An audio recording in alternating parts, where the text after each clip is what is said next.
Welcome to the Chronically Healthy Life Show. When you hear the word chronically, do you automatically associate it with chronic disease? We all do. It's been programmed right into us. But what if we flip the whole idea on its head?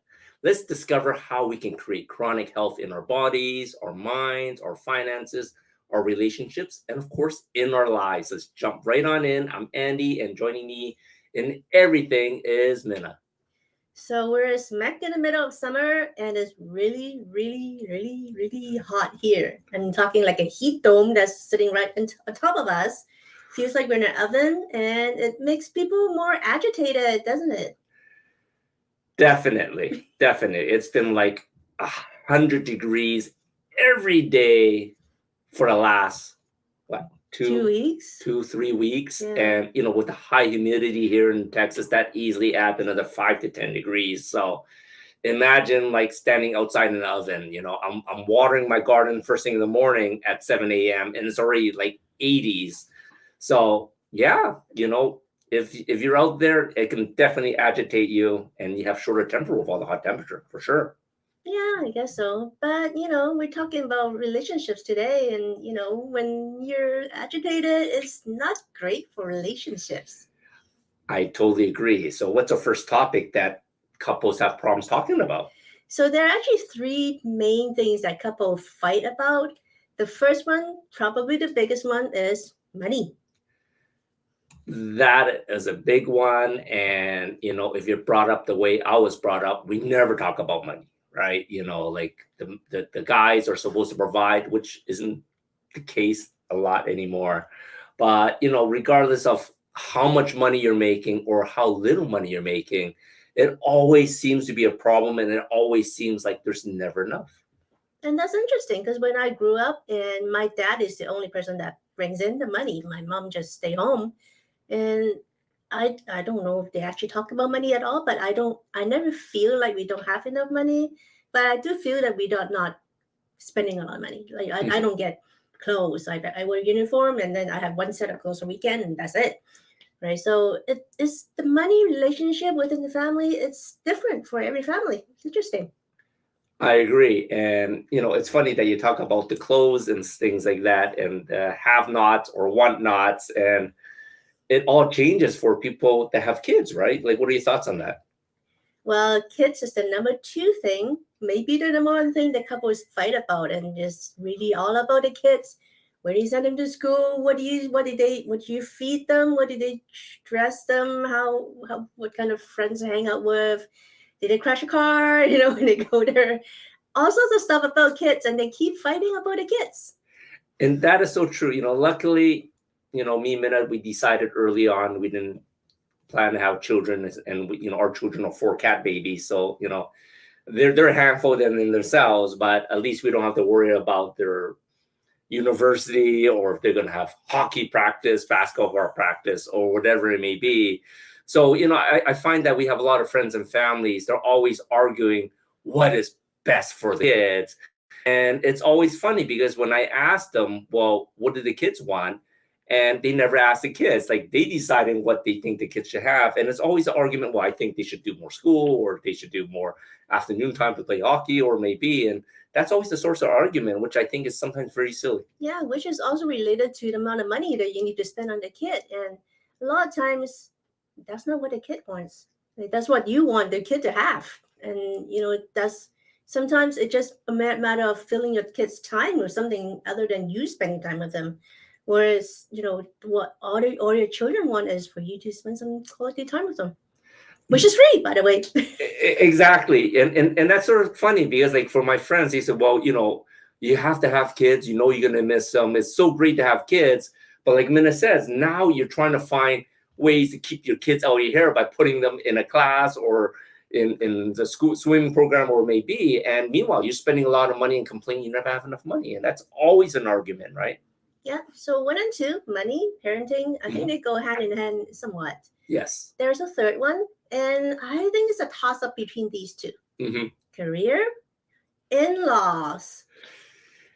That's a tough one. Especially nowadays, I think couples, they really should talk about their goals together for careers, because once again, it's not always the man bringing them all the money home anymore, right? It can go either way. You know, women like that, you know, they're managers, they're senior positions, they're CEOs, right? So I think it's very important to talk about career choices early on so there's no friction there. But in-laws, I think that one's huge too. Is like, I remember the movie Meeting the Parents, right, with Robert De Niro and the Ben Stiller one. The Ben Stiller one, right? That was a funny movie. Meet the Porkers. Right? And you know, when I met Minna's dad, I felt exactly the same way during that time. He was easily 4 inches taller than me. And it was like, man, you know, as a 18-year-old, I was like freaking out the first time I met him. Well, my dad can be intimidating. He's a big guy and he doesn't smile a lot. And he doesn't talk a lot.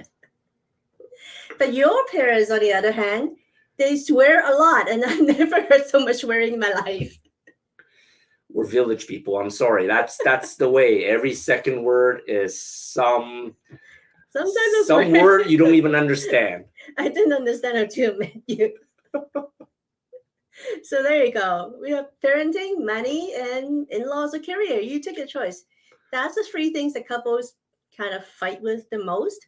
So there are some other things that I'm going to bring up. The one thing that was in my mind is called fubbing. Fubbing? What's fubbing? Fubbing. You do that a lot, like that. Right. So, okay. So here's a scenario. We go to a restaurant, we sit down, and we order, and then you do this for another 20 minutes or so until the food comes, and then we start eating. That's fubbing. Awesome. And what do? I just stare at you. Well, sometimes you're looking at something too. Yeah, because you're fubbing now. I start fubbing. Which is not great for communication, especially when there's only 2 of you at a table. You're supposed to talk. We do see some millennials that has like 8 people around at the table, and all of them are doing some fubbing. So well, they're technically texting each other. So at least that's what I'm thinking. Why did you even bother at that point? Then you're not interacting with each other. So what other things are there that, you know, communications with relationship problems? Communications. Every person's different. Some people likes touches, like you like to be hugged, or you like hug me for some reason, or the cats. Some people likes compliments. They just have to pay them a compliment. Hey, you look good today, and they feel good. And some other ones, they like small gifts, like a card or some flowers, or just, you know, as a loving text sometimes. So depending on what your spouse like, you know, do something like that just to spice up the day a little bit. I totally agree. You know, like sometimes a compliment goes a long way. Good job. Good job. Good job. Okay. Attaboy. Attaboy. I love getting my attaboys. I love hugging my cats. Coming up is Christy's Kids Corner tip for the week, and then our amazing interview with Andrea Luzon. Stay tuned. We all hope to age gracefully so we can enjoy our later years full of energy, vitality, and good health. But so often, with age, our bodies start to show signs that things just aren't as they used to be. Our energy, skin, healing and recovery time, sleep, it all just seems to go downhill. Unless you're using LifeWave X39, the world's first product ever to activate stem cells. A true breakthrough in regenerative science that helps restore our bodies to a healthier, more youthful state. The secret? By harnessing the power of LifeWave's patented phototherapy, X39 uses light to elevate a peptide proven to signal the activation of stem cells. Think about it. These are the cells that generate and regenerate all the cells and structures of the human body. They're the building blocks for our organs, tissues, blood, and immune system. They also serve as an internal repair system everywhere. But as we age, stem cells become less effective. Their ability to repair damaged tissue is reduced. In fact, by age 60, they've slowed dramatically. But all that changes when just one LifeWave X39 patch is placed anywhere on the body each day. It's time you experience the power of X39. Hi, everybody. Christy here. This week's Kids Corner, I have another little travel hack for you. One thing that's really critical, with, especially if you're traveling with kids, is to keep to a regular schedule of eating and sleeping as much as you can. Here's why. Traveling, things come up, things happen, and you're going to probably be doing a lot of activities during the day.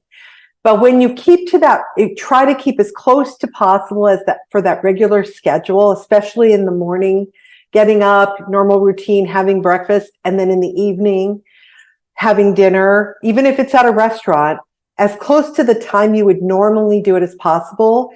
And then having bedtime being as close as possible to their regular bedtime keeps them on an even keel. It helps them sleep, because how many of us have traveled and had trouble sleeping in a hotel?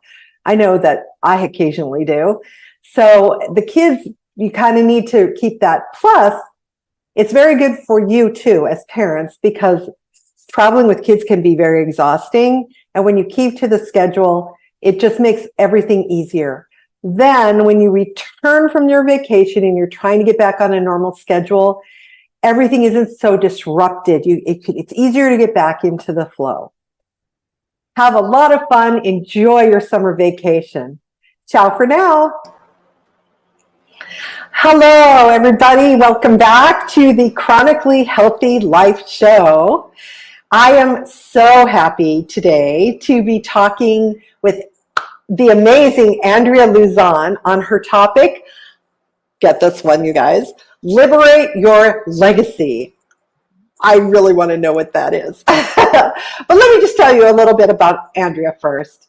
Andrea Luzon is a trauma-recovered mom and love legacy liberator who helps mothers of ADHD children to bring harmony into the family by loving themselves, loving their child, and liberating their love legacy. Love that alliteration. Her life as a neurodivergent parent with a neurodivergent child is the spark that motivates her advocacy for neurodiverse families. Welcome to the show, Andrea. It's so great to have you here. Awesome. Thank you so much, Christy, for having me. I love how I just gave you so many consonants to try to just stay in a row. Yeah, it was fun. It was a challenge.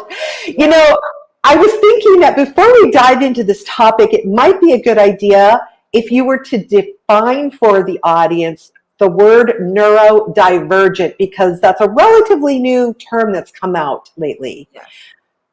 Yeah, for those of us that identify as ADHD, or maybe we have someone in our family who is on the autism spectrum, or maybe is experiencing some sensory processing challenges or some oppositional defiance, it's tough to hear the word disorder again and again and again.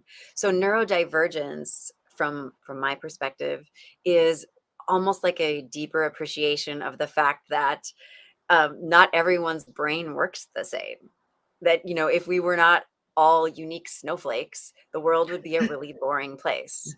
So many of us are in neurodiverse families. Many neuro as in brain, and then diverse as in diversity. Like we're not cookie cutter people. And I could get all sorts of political and talk about the academic system. Oh, honey, don't get me started on that. You know, and our workforce and our corporations and textbooks. And I mean, we could really go down a rabbit hole together. It sounds like we are kindred spirits about that. Yes. But it's really, I'm wanting to kind of open that up and realize we do live in kind of an ableist society. Like we want people to fit, there's a lot of expectation to fit in a box. And if instead of labeling people that are diverse as having a disorder, I think that I think the world would be a better place. Oh, I agree completely. I don't understand. Well, when I was a resource teacher, I used to call my kids learning different, not learning disabled, because I always told them, you guys aren't disabled. You're just different. And we're going to just find the way that works for you. And that's kind of the point.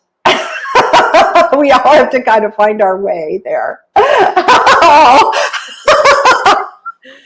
that. Love that. We don't have to talk about that.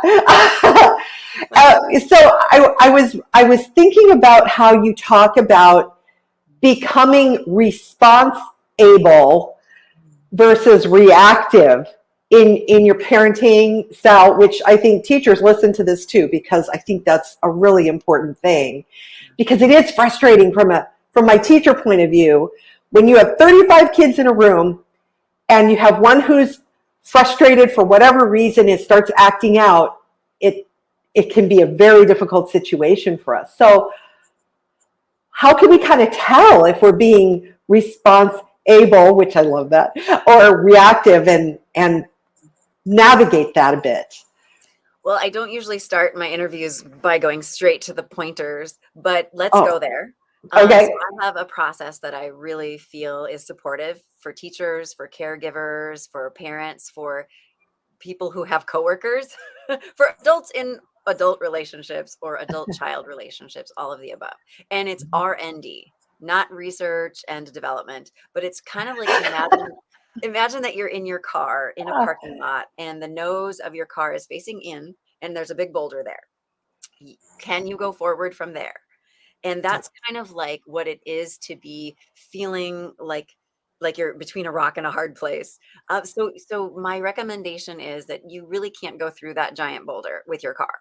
Like going forward from there, reacting, going into the boulder is really not conducive towards keeping your car intact, survival. So R&D, so reverse, you have to reverse out of the parking spot. And that is to really react, like you get to recognize that you're having the signs that a trigger is happening. And so it's really about awareness. It's really so reverse is recognize what's happening in your body. Maybe your teeth are clenching. Maybe you're feeling like you're getting hot. Maybe your hands are flexing. But you can feel that you're like about to or you're going to cry, or you're going to run away, or scream. So to reverse out of that tightness, you have to recognize. And then neutral. So your car goes through neutral, even if it's an automatic. You do you come out of the parking spot, you get yourself going in a new direction. So neutral is new direction.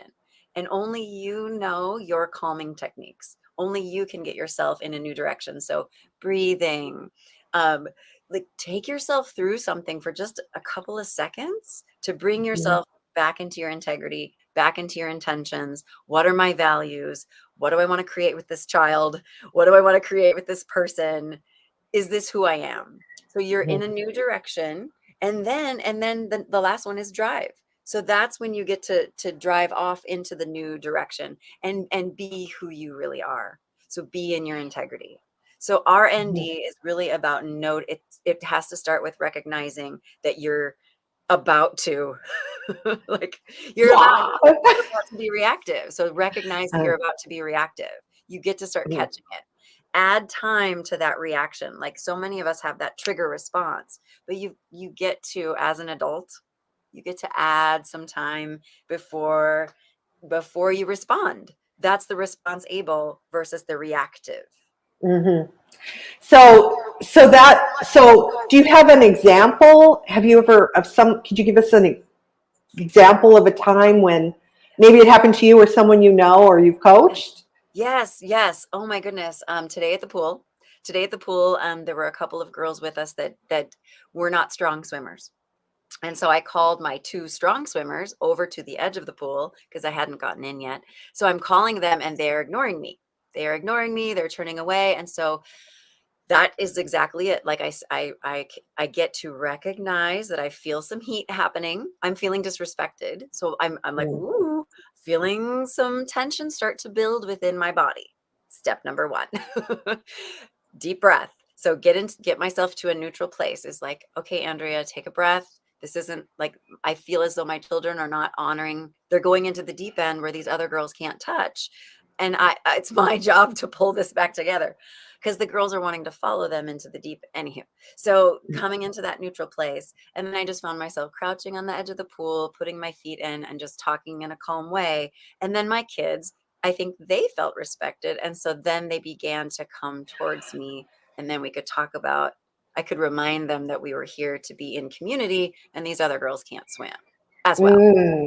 That is a great example, because the tendency, I think, is, hey, I already told you, you know, you need to listen. And yes, I love that. I love that. Yeah. And I could feel it bubbling. I could feel like I had a choice. It was a choose moment, like come to that calm place and respond in integrity, or like blow my lid and be like, you know, and then, you know, that's not helping anyone.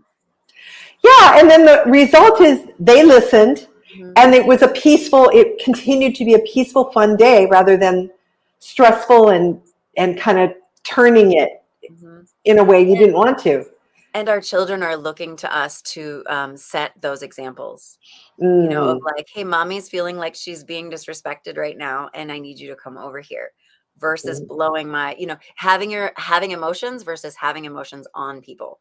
Big difference. Yes, I love that. That's a great example, because I think all of us have felt that. And here's the thing, it's a journey every day. Like, I am not perfect. You know, I may speak, I may teach, but still relationships they're stretchy. They stretch us, and they're meant to teach us things. So I do not claim to be perfect, but I get to be on the journey with my clients, and we get to practice emotional regulation together. Oh, that's amazing. That's amazing. Well, I'm curious about your title, the Legacy Liberator. What does that mean? What does that mean? I feel as though inside of us, all of us have a legacy, and you're leaving a legacy everywhere you go. The question is, are you, and really for me, a love legacy is the imprint that you are making right now, Christy, on the hearts and minds of the people watching, of your family, of your coworkers. It's an imprint that you're making on their hearts and minds through simply by showing up, by your actions, and by your words.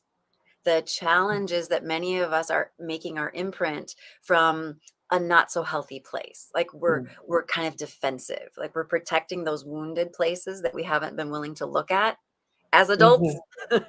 and because we're so protective of not wanting to get hurt, that is that fight, flight, freeze, appease, the blowing the lid, the running away, the bursting into tears, the mind going blank and not being in our integrity. So the love legacy, and what I want to do is help all of us liberate that, like heal those wounded places, and then liberate that buoyant, vibrant light that we're meant to imprint out in the world, but we've kind of covered it up with a bunch of armor, and we're not really imprinting from that healthy, true love legacy. Oh, yes, that is so true. You see it, you can see that out in the world, like the person at the checkout line who's kind to the checker, and then the next person who's like it's their fault that, you know, whatever's going on with them. Yeah, that's amazing. Yeah, like they're so in their drama that they can't be courteous. They've lost the connection with their values and their integrity, because they're really, they're defensive of those places that are getting hurt in that moment. And that's the reactive versus response able. And I think that a lot of us have to live in those reactions because we're still so hurt deep down. Do you think that it's more difficult for an ADHD child? By the way, for those, ADD is attention deficit disorder, but ADHD, the H is hyperactivity. So anyone who's ever had to deal with a true ADHD kid, not just a mover, because there are the kids that just need to move, but the ones that are really hyper, they are different. They are different and neurodiverse. And how do you work with that with your own child? Yeah. So It's the being in the calm place. So our, Mm. you know, when our brain, the frontal lobe is where we problem solve. That's our executive functioning. One step lower than that, and we're in our emotions, we can still get some utterances out, but they tend to be very reactive. But even down deeper than that is like the total lizard brain going way back to caveman days. And it's like the executive functioning is no longer online. So the challenge for us parents, especially parents who, especially with children that they're finding that processing their own sensory experience is really challenging for them. 2 + 2 is not always 4. Sometimes it's just like, what? They're just so for me, the biggest, I think for all parents, what I teach is really for the parent to come to your own frontal lobe executive functioning, breathe, oxygenate the bloodstream. Someone in the room has to be the adult. Mm. If your kid is in the orange zone, the center of the brain, or down in the red zone, where it's just like, ah, then if you meet them there, then no solutions will be found. That is so true. That is so true. Yes. I've witnessed that. I can't even tell you how many times. Mhm. And yeah, I think in terms of teachers, I think the better teachers are the ones who have, even if they aren't consciously aware, they have that ability Mhm. to take an emotional step back and calm everything down instead of moving forward and pushing against it. Like you said, pushing against the boulder. Yeah. Yes. And it's a Yeah. giant boulder and it's not moving. Yeah. And with parents, it's even more because it's your own children. Yes. And so, yeah. Well, so you say you're a neurodiverse person, and I would assume that makes you want to stand up for neuro, but I'm going to get the word. Can we just say ND? My tongue is going to get all dyslexic here. Yes. Neurodiverse families. And yes. And really, so for me, it's self-identifying. I am not on any medication, but Good. the more research I do to support my own family, to support other individuals that identify as ADHD or ADD, it really, I've been studying so much the DSM, which is, you know, the psychology glossary, and it really is about, here, let me read it to you just for fun.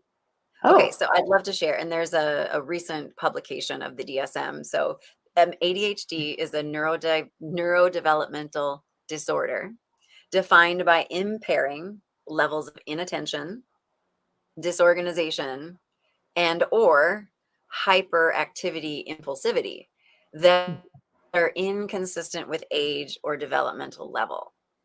And what is so interesting is how many diagnoses, self-diagnoses and medical diagnoses are happening for those of us that are 40 and above.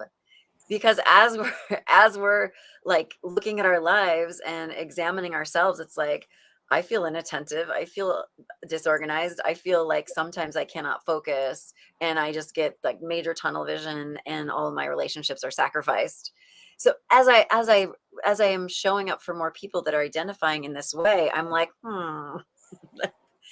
and at the same time, so many of the symptoms or the descriptions of ADHD really correlate with having traumatic experiences in your life. That these, like inattentiveness, disorganization, some hyperactivity, or some impulsivity, like, it's just really interesting. So I think that's why I like the neurodiversity, because instead yeah. of us having disorders, what if it's like, if this is really just an amalgamation of a lot of things and a lot of Mhm. intensity in our lives? Definitely. I mean, a lot of times those exact things happen if you're grieving.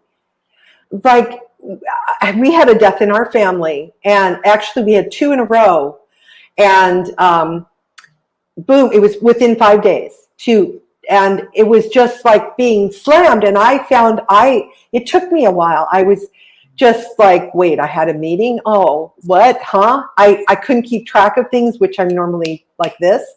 And it was rough. But you know what you're saying is really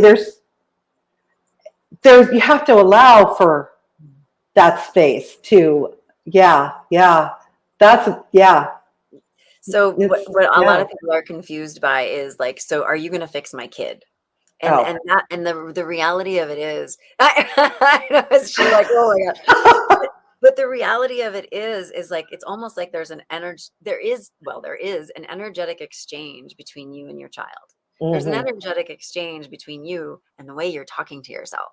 And so if there's so much of this, I don't want to say negativity, but judgment and expectation Mm. already in your relationships, then it's really like you get to look at you. So the client is the parent. The client is the entrepreneur. The client is the man wanting a relationship. It's not Mhm. necessarily that we're all ADHD. It's really like the liberation of your legacy is like, who am I? And is my life reflective of who I am and who I Mm. want to be? That's the work. Do my That relationships? is the work. That is the work. That Do is. my relationships reflect that? Yes. And I mean, it's showing in larger society too, with people leaving soul killing jobs to pursue something that feeds them. Yes. That is my story as well. Me too. Well, did you, speaking of the soul killing, did you experience a dark night of the soul? Mm. I would love to hear about that. So much so. What is my Cliff Notes version? Gosh, I think I didn't realize it, but growing up, I felt kind of under the foot of my parents. I think I Mm. have a rebellious streak. I have a strong personality. So I think that I performed and performed and performed and performed until like 2021, graduated college early, and then like boom, like busted out of the doors of college and like traveled the globe and lived nowhere near my parents and really started to like own my life and follow my bliss and learn what intuition means and like I found my inner guidance, but then came back from abroad back to the Midwest and kind of I fell into a lot of success initially, but then like I bought a house and I bought a little too much house. Mm. Um, and so it almost like it started the cycle of some of that programming from when I was younger, like responsibility has to be hard. Oh. Finances are finite. People can't be rich. Rich people are blah, blah, judgy. We're judging this and we're judging that. And then I met a man that loved me. And I was so excited to be loved. I was like, oh, what does he need? What does he need? Who does he need? So if you're listening, I started to really like, here was me in my 20s, like, wee. And then in my 30s, it was like, how tight can I shove myself in the box? Right. Chose a career that didn't land, stayed for the health insurance, stayed because my husband loves safety and security and expectation. Like he never asked these things of me. I want to be clear about that. But my understanding of what love is and what partnership is and home ownership and responsibility. Anyway, so I got real tight in my 30s. That led to a truly dark night of the soul, like right around my 40th birthday and just like crash, big crash, days and days, called in sick to work, didn't show up for my family, scared myself, scared my husband. That moment was like the 2x4 between the eyeballs, I believe, from my soul saying, stop living this. You're showing up so fake.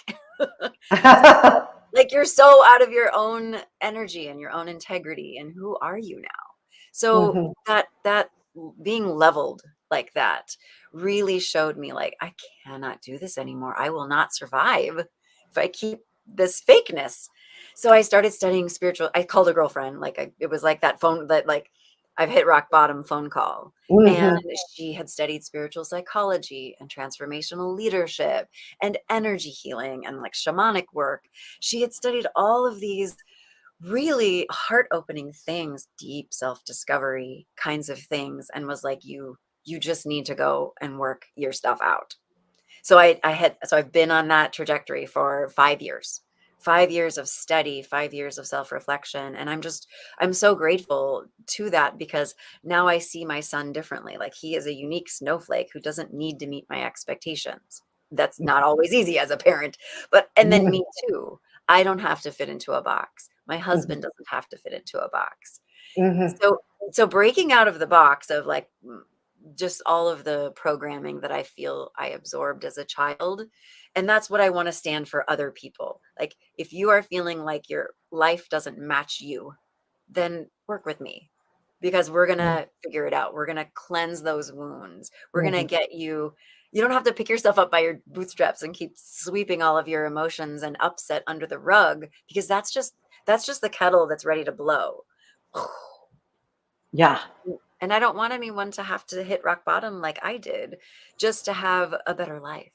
You don't have to, it doesn't have to get that bad. Yeah. For some people it might, but yeah, hopefully, yeah. That's, oh my gosh, that is just so true. It's so true. I love what you said about your child doesn't have to meet your expectations. That's, I think that's a really key thing for teachers too, because it's like they're forcing them all into this little box is never going to work, because it's that cartoon of, okay, there's a monkey and a giraffe and a hippo and a lion and a whale here in a line, and the teacher says the test is climb a tree, and if you can't do it, you're going to fail. Well, there's only one of those kids that's going to do that, and it's the same kind of thing. It's like it's a box. Yeah. And then you're imposing it on the children. You're teaching them that that's the way they have to be then. Yeah. And it really sets them up that not only is life an expectation game, but it ends up translating that like love is conditional. Yes. It really just, it creates the story, because I can relate. It creates the story that if I perform within the box parameters, then I'm lovable. Then I'm worthy. And it just sets us up to be so in pain as adults, and so like emotionally dysregulated, and so sometimes to the point where you don't even know what it is you're feeling, you just know you feel bad. And that's, oh gosh, the core. We could go so deep into that, how that's the core to illness and all this kind of stuff. Oh, wow. It sounds like working with you would just be this amazing liberating experience. Listen, can you tell people, I love that thing. How, if someone wants to work with you, how can they find you? The best place to always find me is AndreaLuzon.com, which is Andrea, LUZON.com. There will always be, something on the ribbon that is like book a chat or download an ebook, or even right now I have a free video series. You can get one video would be emailed to your inbox each day for 10 days. And it would be like a 1 minute to 5 minute video, just teaching you how to open your heart a bit more, how to disconnect from that inner critic that might be blocking your love legacy. So it's all about like moving from your old story into like reclaiming, liberating that real, true light inside of you. Yes. And there's only one you. So be your light, because there's only one of you. I love the snowflake. The snowflake, you're only one snowflake. That's a really wonderful gift. Thank you. Thank you from everybody for that. That's just wonderful. All right. Well, we're gonna close this segment, and stay tuned, everybody, because coming up next is the biohacking tip of the week, my favorite thing. Thank you, Christy. Thank you. Minna, so much for having me.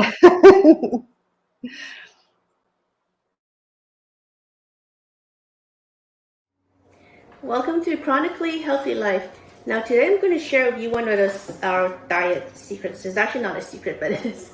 So probably about 3 years ago, I started getting these really bad cramps and migraines, and it's just really, really painful. And that's approximately when I turned 50. So it took me a while to figure out that it's some type of hormonal issue that I have. So I didn't go to the doctor. I didn't take medication.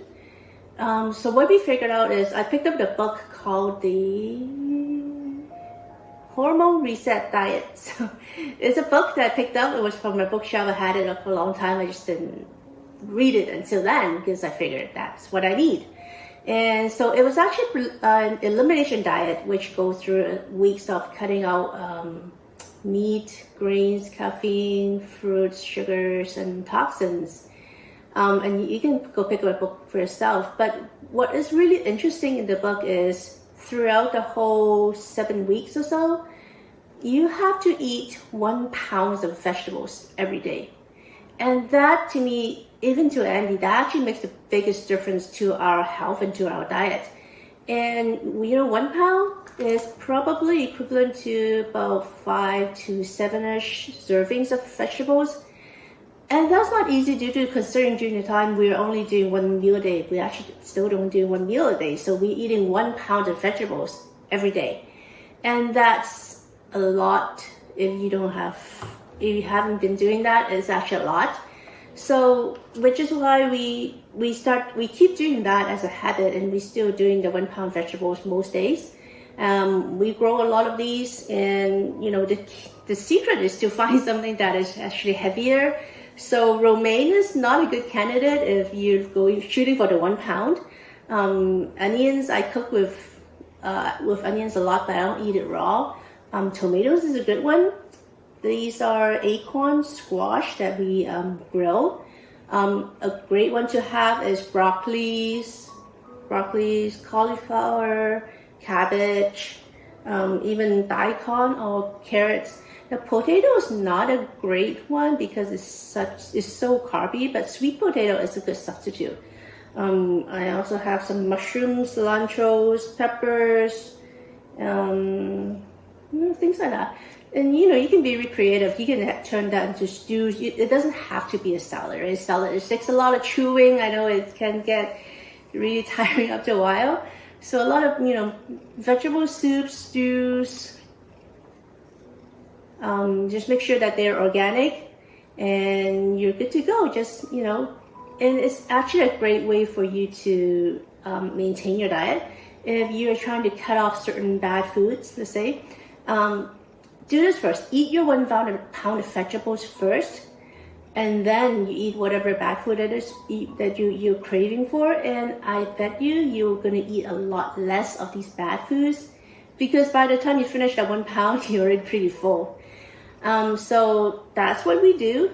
If we don't have time, we go with a power shake, which is equivalent of 5 to 7 servings of vegetables. So all you do is put the shake into water, shake it up, and drink it. And that's pretty much it. I mean, that's the easy way to go. And that's what we do when we travel or when we don't have time. We're just really, really busy. So, I mean, if that's a great option for you, and if you want to try this out, contact us. We have a special going on that you can get 75% off your first order. So let us know. Again, my name is Minna, and this is Chronically Healthy Life. Parents, are you concerned about your child learning to read? Are they struggling with reading? Are they frustrated? Are they telling you things like, I can't do this, it's too hard, I don't want to? If you're hearing things like that from your kids, it isn't their fault, and it's not a behavior problem. It is actually because they have systematically removed the tools that kids need to read from the school system. And I'm here to tell you that it's not okay. So I'm Christy Boyd Johnson. And I'm Alicia Seymour. And we are the co-founders of the Barefoot Learning Club. We at the Barefoot Learning Club are done with this nonsense, and we are teaching kids to read for real. We have developed a literacy system that is beyond belief. We also wanted to offer a place for parents to come together to support each other on their journey as parents. It's a place where you will receive practices that are easy to fit into your day so that you can tune into your inner guidance rather than listening to all of the noise. If you go to our website right now, barefootlearningclub.com, you can see all of the opportunities for the literacy programs that are available, as well as where you can join the parent community to begin letting go of the struggle and stepping into the freedom and joy that's meant to be with learning for your children and also on the journey as a parent. We really are excited to meet you and your kids and explore the possibilities where reading can lead us. Welcome back to Chronically Healthy Life. I feel like ADHD and fubbing is kind of related to each other. I know I must have a little bit of ADHD, you know, the way I was brought up, the food I was eating. And yeah, you know, I am a village boy after all. You know, we have different mentality. Okay, I'll accept that. So earlier we talked about relationships with couples, but you know, you actually have a relationship with money also. Do you know that? I know it, and I was never very good at it when I was younger. All I knew was I had to make a whole lot of it so I can buy all the things that I wanted growing up. Once again, that was a wrong relationship with money, but that's just the way I was brought up because money was always hard, you know, hard to come by when we were younger. It's interesting. I was never told I have to make a lot of money, but I was told I have to do really good in school. Well, they told me to do both, right? You know. Well, that's something to think about. So there are basically, in terms of money, there's two types of people, right? There are spenders and there are savers. Which type are you? I am definitely a spender. And, you know, probably because I didn't have a whole lot growing up, everything I need to do, I had to buy myself. But now that I'm getting a little older, you know, I'm starting to be a little smarter about what I spend on and really think about, is it a necessity or some cool gadget that I want? So, you know, I'm definitely trying to shift a little bit more into the saving mode. Which is unfortunate because I'm also a spender. Because we spend all the money. Which is why we have to really consciously be mindful about how we're spending our money, and a budget really helps. So knowing which type of person you are will help you be aware of how you're spending your money, or are you spending your money in the right place. So you know, we're both spenders, and I know that when I'm stressed, before when I had a job, it was really stressful. I'm overworked and overwhelmed, and that's when I tend to spend the most money buying things that I don't really need. And, you know, it's funny because look at her. She's obviously the finance person in our relationship. But it wasn't until she got me to not manage the budget, you know, that would be just not right. I was going to see something else. Didn't want to see that on live TV. But just sort of managing where the money is going. And that was sort of eye-opening because we got to see where the money's going for our groceries, where our money's going when we're eating out. And since we're foodies, we definitely spend more money eating out than on the groceries. But, you know, we still have a budget for that. And now we're very mindful that we stay within the budget. And when that budget is hit, well, guess what? The last week of the month, we just don't go out to eat, right? So, you know, I think it's sort of important to see where the money's going. And I never did that growing up. And now that we are doing that, you know, Minna says you have to be careful. You have to see where it's going. Money needs to be saved away. It's something I'm a little bit more mindful of. And I think that helped our relationship a lot too. Isn't it interesting we spend more on the cats than our own grocery? I was just saying that. I was looking on our grocery bill. Our cats spending for food and, you know, miscellaneous stuff like their toys and litter and stuff actually costs more than our grocery bill per month, which is sort of insane. Well, that's 4 of them and 2 of us. So yeah, there you go. But it is important to see how you as a family, even though maybe just 2 of us and 4 cats, even how your family is spending your money as a whole. Mm-hmm. It's not just about who's making the money or who's bringing in more money. If you're a family, you're spending your money as a family. So it's the same pot of money, right? So family, you should just behave as a whole. I totally agree, you know, because I think for most families, there's maybe one person that makes more money, or sometimes it just pivots back and forth, right? But at the end of the day, that's still a collective pool of how much money you're making per month. So if one person's spending it all and you're not telling the other person, you can get into a deep pit really quickly. So the more you're spending as a whole is the more in debt you can be in as a whole. So I think, yeah, for sure, spending together is important. And I know that a lot of couples actually have like separate accounts and then try to hide the money. Well, I think that is just, that's just a disaster waiting for happen. That was one of those in-law things that I don't agree with. So as a family, you really need to have a plan. Like I said, when you look at what you were spending last month, it was an eye-opener. Mm-hmm. So that would help you visualize how you want to spend your money next month, which is what a budget is. And really, a budget is something really important, but it's really simple. All it does is just add additions and subtractions. It's not Einstein level math. And it's a really important part of managing finances as a family. It takes time for the budget to actually work. But if you don't have one, then you don't have an idea how much you can spend on what. That is so true. And, I think when you're going through your budget, look through certain expenses if you actually need it. Like, just say if you're budgeting for entertainment, do you really need 10 subscriptions of all like Hulu, Netflix, Disney, HBO? I can't even name them all. There's just so many of them when you're only just watching one network, right? Meanwhile, you may be bleeding away 30, 40, maybe even like a couple $100 per month without even knowing about it. So having that budget and going through it, every month, I think that's a great idea. Right. And as part of the budget, is your plan for the future, right? So it's not just how much you can spend on stuff. It's also how much you can set aside to invest so that, what you don't spend now, you get to use it later.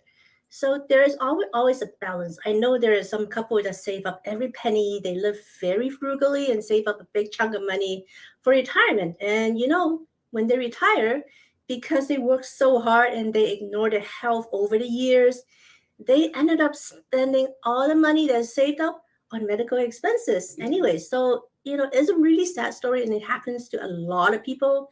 So for you really need to find a balance. Don't sacrifice your health for wealth or one or the other. You just really have to find a balancing act and know your priorities. I totally agree. Health is your wealth. And of course, we all want to make money, but you want to have the health to enjoy it. And so many people are having problems with the health that they become a liability to the family and their loved ones, or they may even be wiping out their nest egg that they saved over decades, thinking to retire, but ends up being in hospital bills. For sure. Yep. So we're going to take a break and we'll come right back. Hello. We are Mutts and Meows Rescue, a 501c3 nonprofit, foster-based, no-kill group. Mutts and Meows Rescue pulls dogs and cats from surrounding shelters in the greater Houston area. We even pick up dogs and cats abandoned on the streets. Mutts and Meows Rescue is foster-based and rely on your donations to keep rescuing. To know more about us is to know more about our furry friends and help them find their forever homes. Come visit us at Mutts and Meows Rescue on Facebook today and decide how you can make a difference.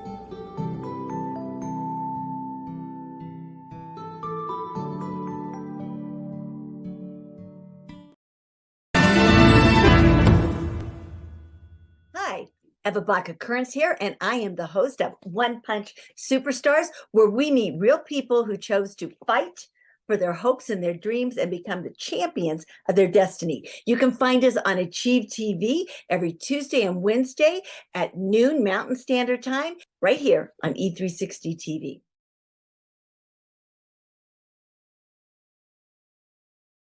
Welcome back to Chronically Healthy Life. I really loved the interview with Andrea today. It was great. There were so many golden nuggets that were shared, and I think we can learn a lot from her. It's like a lot of things that people just don't talk about. For sure. And who do we have next week? Next week, we're going to have Susanna Latila, and she is a public speaking coach. So I know a lot of people, they go on TikTok, they think they're public speakers. Guess what? That's not public speaking. If you want to amp up your public speaking skills, maybe you want to amp up your presentations, or you just want to break out into professional space and start, getting paid for public speaking, this is an interview you definitely don't want to miss. So join us here every Friday at 7 p.m. CST, and you can watch past episodes at watch.e360tv.com in the Vitality TV network. And of course, we also love to hear from you. So please leave your comments on our Facebook page, Chronically Healthy Life. And you can rewatch this episode on our website, chronically-healthylife.com, or our YouTube channel. Or of course, you can always email us at anything@chronically-healthylife.com. See you next week.